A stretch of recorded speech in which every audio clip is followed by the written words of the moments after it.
Há quanto tempo? E na época do Bolsonaro as estatais estavam no verde, estava dando lucro. Nós tínhamos uma situação de superávit no Brasil. Era totalmente diferente o cenário, mesmo diante de uma pandemia que levou quase 1 trilhão do orçamento público. E agora, as estatais no vermelho, os escândalos batendo a porta novamente, né? Olha o escândalo do INSS. Falava-se em 6 bilhões de roubo, de fraudes. Hoje já se especula, já se fala, não se sabe ao certo ainda, pode ser que seja mais, pode ser que seja menos, algo em torno de 90 bilhões. Que país é esse? Porque na época do Petrolão, ali toda semana tinha operação da Polícia Federal, mas não era para questão de fake news, não era para questão de pseudo-golpe, nada disso. Era a chaga da corrupção. E novamente agora no INSS. Então é um governo, repito, que vive de narrativa, né? Onde falta justamente política pública verdadeira, eficiente, né? E aí querem acusar o ex-presidente Jair Bolsonaro de maquiar as contas públicas. Não, isso, ó, lá atrás o saldo era positivo porque maquiava, agora a gente está falando a verdade. Quem é que vai acreditar? Estão vivendo. Sabe, vivemos hoje um tempo em que os fatos perderam o poder de convencimento frente à narrativa emocional. E é nessa brecha entre realidade e percepção que a extrema-direita construiu seu império digital de ressentimento, medo e desinformação. Mesmo diante de dados inequívocos, o povo é refém de um fascismo que explora suas emoções primárias, como medo, raiva e repulsa, operando não com argumentos, mas com afetos que alimentam o mau humor e a desesperança. Aí está o promíscuo casamento da extrema-direita com as Big Techs, cujo algoritmo das plataformas vai recompensar justamente isso, o que indigna, o que choca, divide e viraliza. É por isso que uma mentira emocionalmente poderosa tem mais impacto do que um dado estatístico verossímil. Nós temos vivido tempos muito desafiadores. Uma quadra da história conhecida como a do pós-verdade, em que fatos objetivos têm menos influência sobre as pessoas do que as chamadas narrativas, versões carregadas de apelos emocionais ou crenças particulares, muitas vezes distorcidas e até mesmo falsas. Ou seja, a verdade factual parece menos importante do que a maneira como as informações são percebidas e sentidas pelas pessoas. É algo assombroso, como, por exemplo, o que nós vivemos lá na pandemia da Covid-19, quando décadas de evidências científicas sobre a eficácia das vacinas foram jogadas no lixo por afirmações de que elas matavam, inoculavam o vírus da AIDS, implantavam chips chineses em quem tomava a Coronavac e outras asneiras, como as tantas difundidas por gente desqualificada que ganha muito dinheiro em cima da ignorância alheia. O fato é que essa nova onda leva a um quadro de descolamento da realidade tão absurdo que as pessoas se alienam da verdade para se agarrar a crenças muitas vezes nocivas à própria vida. E digo assim porque quero analisar a situação atual do Brasil. Nosso governo reassumiu o comando do país em 2023, depois de 7 anos de um cenário de devastação em todos os níveis. O avanço da fome e da pobreza, o sucateamento do serviço público, do SUS, desmonte de programas sociais, alto desemprego, perda de renda das pessoas, preços dos alimentos e dos combustíveis nas alturas, queda violenta do PIB. Em muito pouco tempo, o presidente Lula fez o inacreditável. Da devolução do país à normalidade democrática e manutenção da harmonia e independência entre os poderes, ao enfrentamento a problemas crônicos, tudo foi conquistado com resultados extraordinários, rapidamente alcançados, que, em última análise, significam garantia de saúde e vida das pessoas que estavam em situação de risco. É preciso ter coragem para ver a realidade quando ela desafia essas narrativas estabelecidas.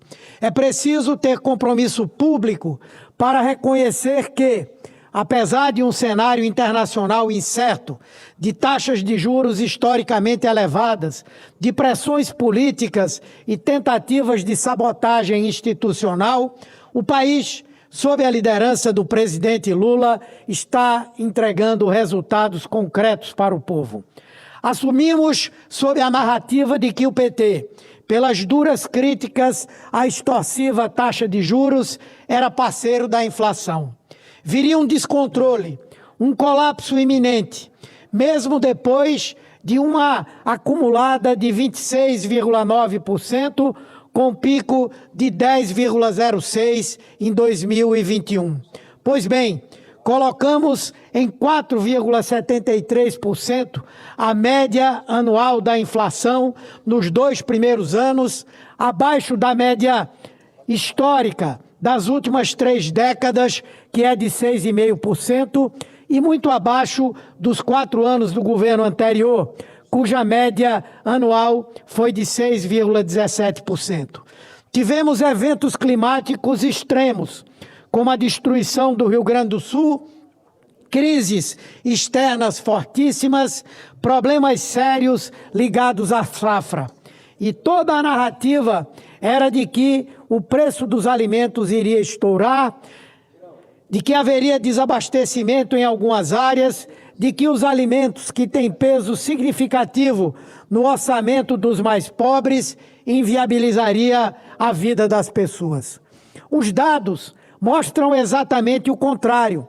Os alimentos subiram 8% no último ano, ao passo que a renda das famílias cresceu 19%, o que significa que o poder de compra, especialmente das camadas mais vulneráveis, cresceu com dignidade. Não houve desabastecimento ou explosão no preço do arroz, como foi dito. Pelo contrário, tanto o arroz quanto o feijão caíram nos últimos 12 meses na casa dos 2 dígitos, segundo o IPCA. O arroz, 12,7%. O feijão caiu até 23,01% no caso do feijão preto.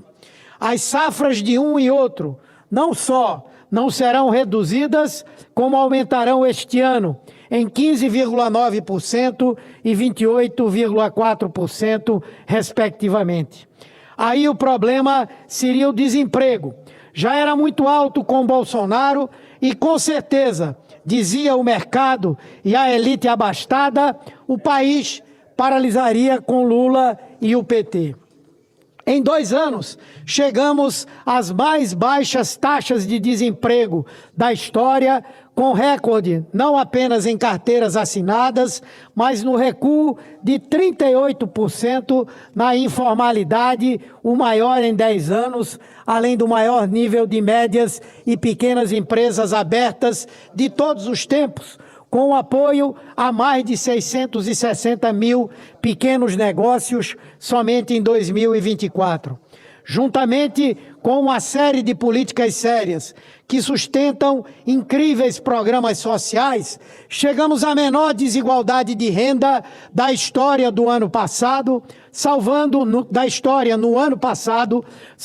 15 milhões de pessoas da fome em que haviam sido lançadas pelo governo anterior. Ah, mas o PIB, esse não vai crescer. O Brasil voltou a ser a 10ª economia do mundo, uma liderança planetária à frente do G20, dos BRICS, da COP30. E o presidente Lula viajou hoje para o Canadá a convite para participar da reunião do G7, o grupo que reúne as 7 maiores economias globais. Isso graças ao espetacular salto das nossas riquezas, que crescem a um patamar superior a 3% anuais. E estamos fazendo isso a despeito da abusiva taxa básica de juros da economia, que estrangula nosso potencial e é absolutamente dissonante do cenário de inflação controlada que temos. O agronegócio tem safras recordes. A indústria cresce a 3,1% anuais, depois de um sombrio período de desindustrialização nacional, ao qual fizemos face com mais de R$500 bilhão de investimento pelo Nova Indústria Brasil. E o andar de cima, apesar de reclamar, está tendo lucros excepcionais, para além até mesmo das próprias expectativas. Somente no primeiro trimestre deste ano, o lucro líquido das 387 companhias abertas não financeiras subiu 30,3%, chegando a 57 bilhões de reais, com suas receitas batendo quase R$1 trilhão. Os 4 maiores bancos do país amealharam sozinhos, nos 3 primeiros meses de 2025, quase 30 bilhões de reais de lucro líquido, numa média de crescimento acima dos 7%. Mas é que o problema é a bomba fiscal. O problema são as empresas públicas, segundo dizem eles. Vamos ver, então, as empresas públicas, muitas das quais, como o Dataprev e o Serpro, sucateadas por Paulo Guedes e Bolsonaro e colocadas à venda na Bacia das Almas, com dados sensíveis e estratégicos para o Brasil, como os de aposentados e pensionistas armazenados no exterior e expostos a constantes vazamentos. Pois bem, de onde vem esse déficit de que tanto se fala? De algo muito simples, de investimentos. Essas empresas não investiam mais. Elas simplesmente recolhiam seus lucros e estavam sendo desmontadas para serem entregues de graça à iniciativa privada, como foi feito criminosamente com a Eletrobras. Nossas empresas estão bem, com todas as suas obrigações em dia. O Dataprev, por exemplo, que tem um déficit registrado de 180 milhões, deu um lucro de 580 milhões. O que hoje é revertido em tecnologia, antes era tudo recolhido ao Tesouro Nacional. O Serpro é outro. O déficit de 211 milhões de reais. Mas teve lucro. Em 2024, um lucro de 685 milhões de reais, o maior da sua história. Então, essa história de rombo fiscal, de déficit que ameaça as contas públicas, tudo isso é balela de financista que semeia falsos dados para ganhar dinheiro em cima das mentiras que eles mesmos contam, sem qualquer lastro na realidade. É exatamente o que faz a extrema-direita, com o amparo das Big Techs. É o mesmo modelo, o de semear narrativas mentirosas, conspirações, o de hiperbolizar dados com contornos emocionais para criar uma atmosfera ficcional às pessoas e descolá-las da realidade em que vivem. Eu poderia aqui pontuar, de forma muito rápida, uma série de outros dados. O maior crescimento do salário mínimo dos últimos 6 anos. Mais de 340 mercados abertos para a exportação. A melhor balança comercial da história. Mais médicos que dobrou de tamanho. O lançamento do Tem Mais especialistas. Um recorde nas cirurgias eletivas.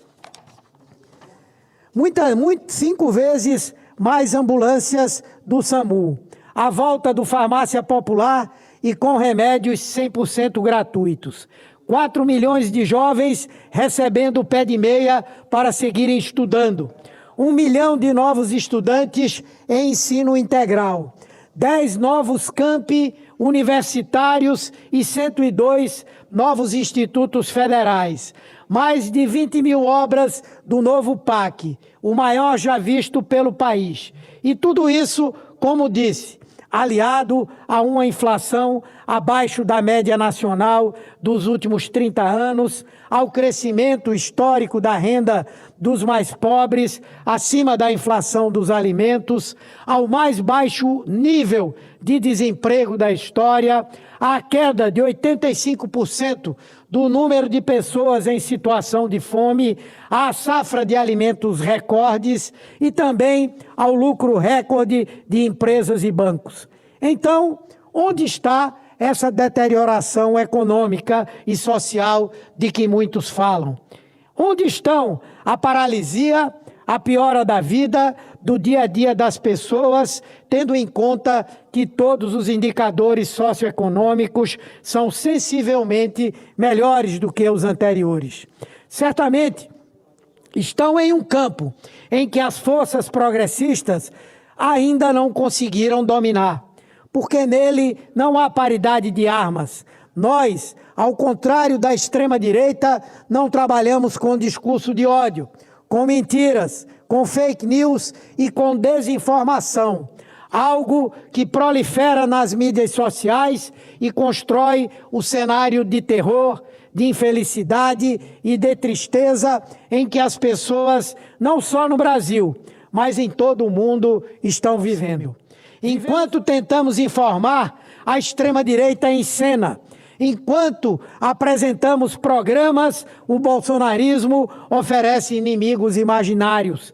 Milhões de brasileiros vivem hoje em universos paralelos de desinformação, alimentados por canais do WhatsApp, perfis automatizados, influenciadores pagos e uma arquitetura de rede descentralizada, fanática e resiliente. Mesmo que a inflação baixe, esses brasileiros veem vídeos dizendo que tudo está mais caro. Mesmo que a fome diminua, leem que o comunismo vai destruir o agro. Mesmo que liberdades sejam garantidas, acreditam que estamos em uma ditadura judicial. Essa dissonância entre dados e crenças não é irracionalidade espontânea, é um projeto de dominação simbólica que visa desestabilizar a confiança nas instituições, nos números e até no próprio juízo da realidade. As consequências subjetivas disso são invisíveis. Uma parcela da população vive em permanente estado de agitação emocional, com senso de ameaça constante, indignação difusa, nostalgia de um passado idealizado. Não é à toa que muitos estão tristes e irritados. Não é porque as coisas estão piores, é porque foram convencidos de que nada mais pode melhorar enquanto os inimigos, entre aspas, estiverem no poder. É uma tristeza fabricada, politicamente induzida, que gera desmobilização social e negação dos avanços. Essa narrativa de sofrimento eterno não é inocente. Ela serve a um propósito eleitoral: mobilizar a base radicalizada da extrema-direita. Ela quer deslegitimar qualquer avanço social como farsa e produzir uma percepção de caos permanente que torne qualquer alternativa fora do autoritarismo impensável. É um jogo de versões, não de verdades. E nesse jogo, quem controla os canais de emoção digital, ainda que com mentiras, tem poder real. O mau humor social que se impõe sobre os fatos é o efeito de uma guerra assimétrica de narrativas, na qual a extrema-direita ainda joga com muito mais desenvoltura, volume e agressividade. Não basta mais informar. É preciso reconstruir laços emocionais com a população, disputar afetos, criar pertencimento. Mais do que mostrar que o país melhorou, é preciso fazer as pessoas sentirem que ele melhorou para elas. Porque num país onde a realidade é questionada em tempo real, governar bem já não é suficiente. É preciso comunicar com verdade, coragem e imaginação. É esse o nosso desafio, senhor presidente. Concluindo, mostrar que o Brasil está crescendo apesar dos entraves, apesar das apostas contrárias, apesar das resistências políticas e financeiras e apesar das mentiras da extrema-direita sobre a nossa real situação. É mostrar o país real, o país que sai da invisibilidade, que sai da fome, que sai da desesperança, o país que tem nome, Brasil, e que tem um governo que, com todas as suas dificuldades, tem compromisso com o povo. O resto é ruído e falácia de um segmento político que perigosamente está se colocando acima do Estado. Uma união espúria entre nichos políticos e big techs para roubar as mentes e os corações das pessoas e desconectá-las da realidade com o propósito de poder espoliá-las cada vez mais. Não podemos permitir que esse cenário tenebroso se perpetue. Muito obrigado, senhor presidente.